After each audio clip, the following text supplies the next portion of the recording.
Thank you, Tara. Well, you might know this. Isle of Palms regularly ranks as one of the top 10 beaches in the country, but that popularity comes at a price, and local businesses are calling for more police patrols to keep the beach town safe. And right now there is a 20% vacancy for sworn IOP police officers, and it's down 40% for non-sworn beach services officers. And Emerson, working for you, she went to the Isle of Palms today to check on those recruitment efforts underway.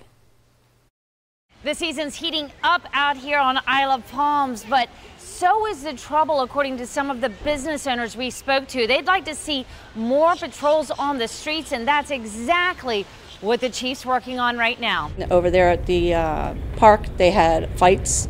They've had fights out right on the beach. It's just, they're just coming in swarms. I mean, you know, I know that they're partying because it's spring break, but it's no bueno. Donna Hicks works here at a popular pizzeria on the IOP Promenade, Luke and Ollie's. When it comes to a stronger police presence, she's all for it. Absolutely, they need it. I see them driving by, people notice them, and then you know you hear others talking when the cops are out, this, that, and I think that's a good thing. Our beach service officers, they're the face of the department. They're the face of the city. IOP Police Chief Kevin Cornett is actively recruiting to shore up his police force. To spread the word, he's even taken to social media. He's looking for full-time sworn officers, but he also needs non-sworn beach service officers that he hires every season. That's the first person most people run into when they're out here visiting on the beach, because that's where we put them. This year, beach service officers are even getting hired right out of high school. They'll run the gamut of duties, from traffic patrol to filling in holes on the beach to keep our sea turtles safe. In the meantime, the chief says he's leaning on the Charleston County Sheriff's Office and constable organizations to keep this destination hotspot under control. And we would like to cater to our customers and make them happy. I mean, they're here on vacation. Make it a good one.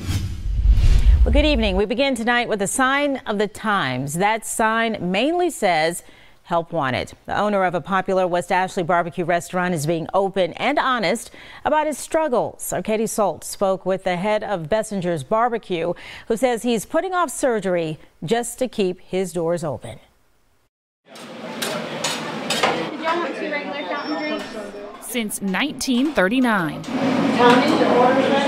Bessinger's Barbecue has been smoking barbecue and grilling burgers. My goal is to hit the 100-year mark.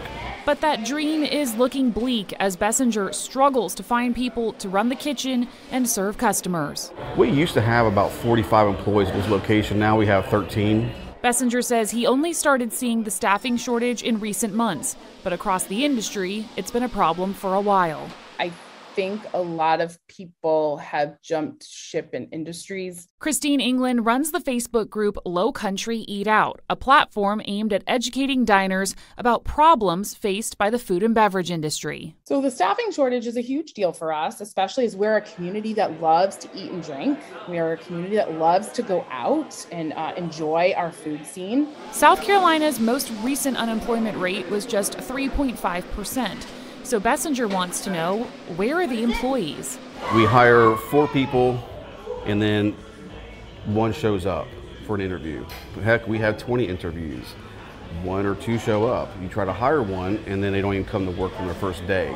He has to work overtime and is overworking his body in the process. I've torn both shoulders. I've torn my meniscus in my knee.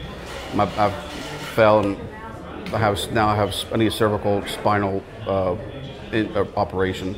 I can't get off long enough to do it. He says Bessingers will have adjusted hours and have to possibly close 1 or 2 days a week to keep the current staff of 13 happy and rested to keep the business running. Well, 9 seats will be open on the CCSD school board come election day in November. The board changing to single-member districts. Our Tara Jabor got a chance to meet several people who are running for a coveted spot. She joins us live now from CCSD headquarters. Tara?